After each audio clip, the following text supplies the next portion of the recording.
Wow, emasnya nampak-nampak. Oke sahabat, assalamualaikum warahmatullahi wabarakatuh.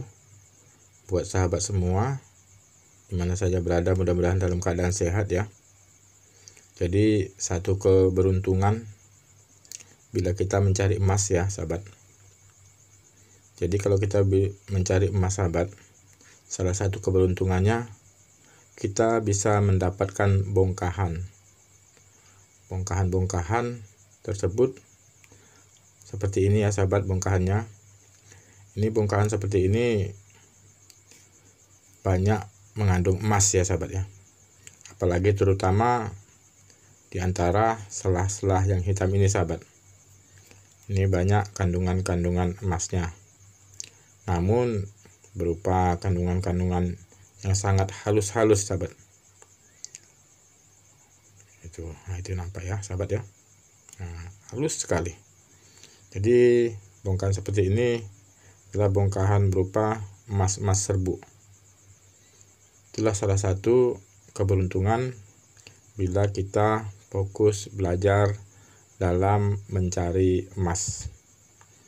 Jadi di setiap daerah masing-masing ya mempunyai ciri khas berbeda-beda juga ya sahabat. Walaupun bentuk emasnya, walaupun bentuk ciri-cirinya, dan juga bongkahannya juga berbeda-beda. Itu di antara selah-selah hitamnya itu ya sahabat, itu terkandung emas-emas halus serbu ya. Itu sahabat. Jadi kalau seperti ini harus melalui sistem pengelolaan ya. Kalau kita turun langsung ke sungai, kita langsung mendapatkan emasnya dengan cara sistem mendulang ya. Dengan cara sistem mendulang. Di situ kita akan langsung mendapatkan berupa emasnya langsung ya. Ada yang berupa emas-emas butiran ya. Ada juga yang berupa emas-emas serbu. Jadi bentuk emas itu juga berbeda-beda ya. Ada yang halus, ada juga yang serbu-serbu. Setiap daerah itu berbeda-beda ya. Walaupun jaraknya tidak begitu jauh ya dari yang kita cari, namun bisa berbeda-beda bentuk emasnya ya. Ada yang halus-halus, ada juga yang kasar-kasar, ada juga yang berupa butiran ya, butiran seperti itu. Jadi itulah satu keberuntungannya apabila kita fokus dalam mencari emas.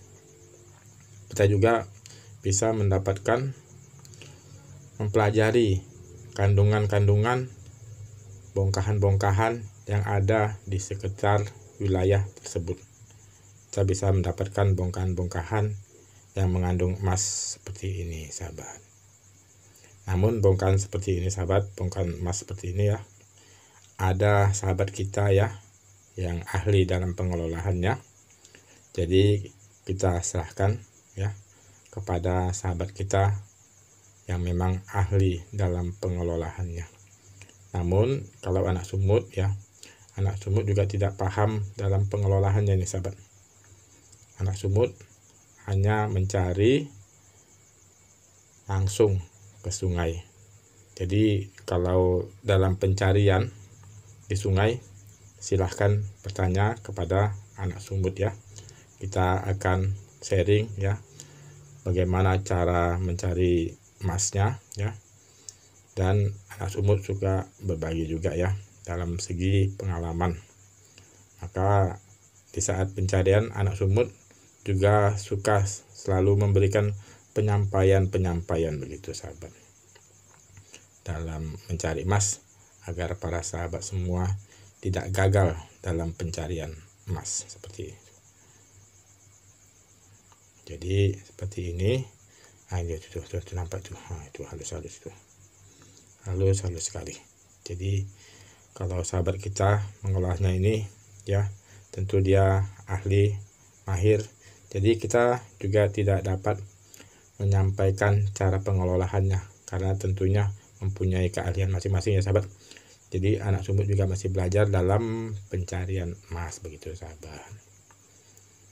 Karena belajar itu tidak ada habis-habisnya ya sahabat. Karena anak sumut juga setelah mempelajari satu titik yang lain, ciri-ciri yang lain juga berbeda-beda sahabat. Jadi sahabat jangan heran, dalam pencarian emas 1 meter saja tidak dapat titiknya yang pas, kita bisa jong. Begitu sahabat. Jadi itulah perlunya kita belajar dalam pencarian emas. Perlu belajar begitu sahabat. Oke sahabat, semoga video ini bisa bermanfaat bagi kita semua. Salam sehat dan sukses selalu. Semangat selalu dalam pencarian emas. Terima kasih yang sudah menonton. Assalamualaikum warahmatullahi wabarakatuh.